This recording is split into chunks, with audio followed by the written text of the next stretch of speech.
गीता के page number 120 में मैं पहुंच चुका हूं। भगवान श्री कृष्ण अर्जुन को समझा रहे हैं कि अपने इंद्रियों को बस में रखो अर्जुन। ये इंद्रियां 5 सांप हैं, 5 विषैले सांप हैं। ये 5 विषैले सांप जिसके बस में नहीं होता है वो बर्बाद हो जाता है, वो कंगाल हो जाता है। और इसीलिए 5 विषैले सांपों को कछुओं की भांति, जिस तरह से कछुआ होता है अपने अंगों को अपने में सिकुड़ लेता है कोई भी विपत्ति आने पे, उसी तरह से 5 विषैले सांप आपको अपने में सिकुड़ के रखना है, आपको बस में रखना है।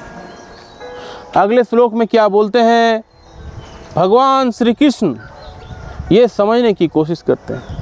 विहाय कामन्य सर्वानुपश्चरति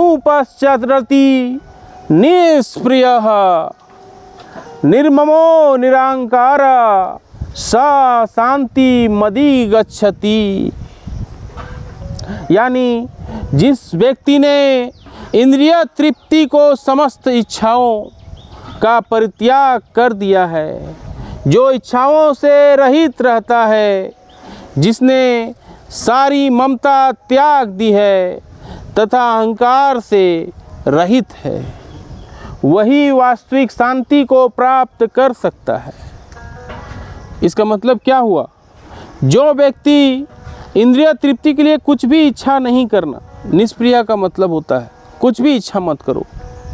दूसरे शब्दों में कृष्णा भावना भावित होने की इच्छा वास्तव में इच्छा शून्यता या निष्प्रियता है।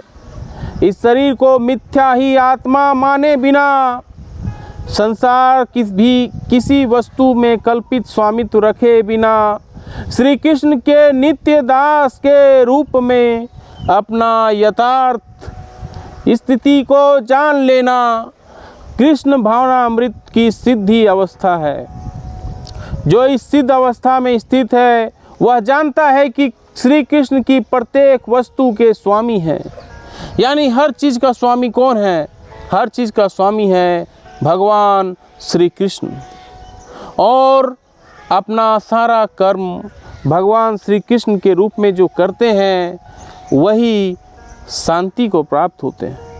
जो इस सिद्ध अवस्था में स्थित है वह जानता है श्री कृष्ण की वस्तु हर एक वस्तु के स्वामी हैं।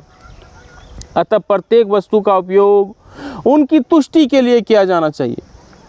हर चीज़ का उपयोग जो भी आप काम कर रहे हैं वो ये मान के करना चाहिए कि भगवान वो करा रहे हैं और भगवान के मर्जी से ही सब हो रहा है।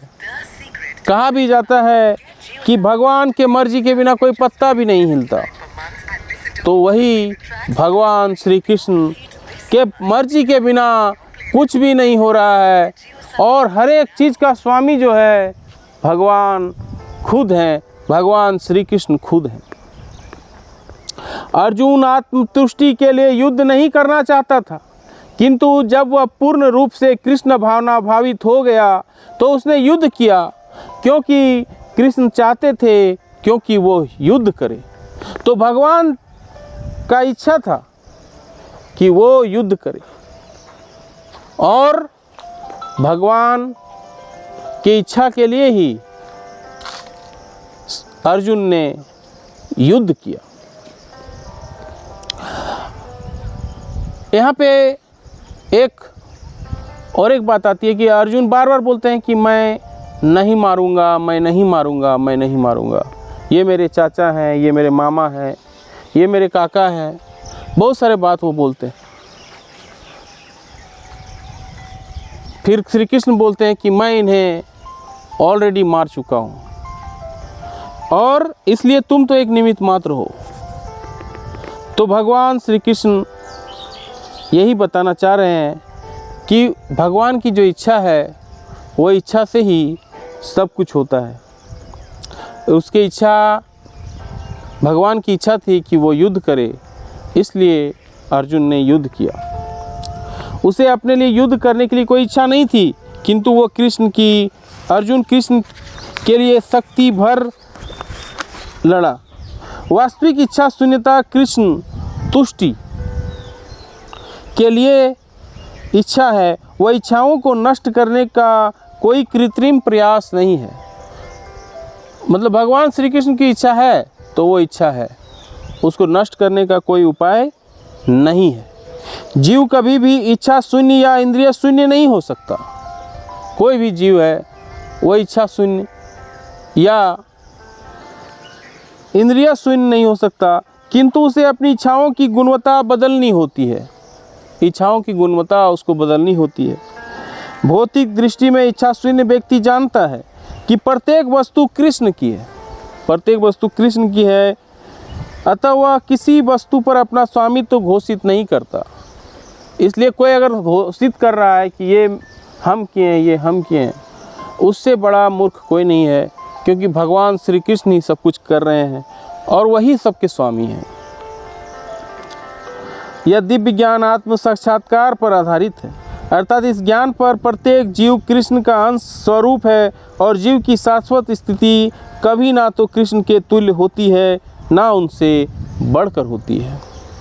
इस प्रकार कृष्ण भावना अमृत का यह ज्ञान वास्तविक शांति मूल का सिद्धांत है। तो अगर किसी को शांति चाहिए तो ये मान के चलना होगा कि जो भी कुछ हो रहा है वो भगवान करा रहे हैं और जो कुछ भी होगा वो भगवान की इच्छा से होगा। इसलिए गीता में कहा भी गया है कि जो भी हो रहा है अच्छे के लिए हो रहा है और जो होगा अच्छे के लिए होगा। अगले श्लोक में भगवान श्री कृष्ण बोलते हैं,